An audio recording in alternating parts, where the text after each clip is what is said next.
Ես նման պահանջ չեմ տեսնում իմ հիշատակված երկու փաստաթղթերում, ել եմ ասում, որպես պատգամավոր ես պարտավորված եմ դրան։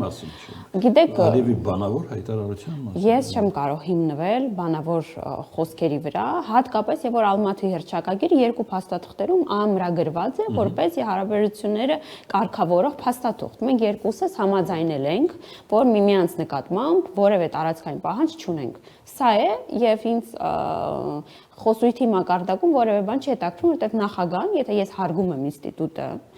նախագահի, Ադրբեջանի նախագահ ինստիտուտը, որպես պետություն, որի հետ ես փորձում եմ հարաբերություններ կարգավորել, իմ հիմքը դա է, փաստաթուղթը։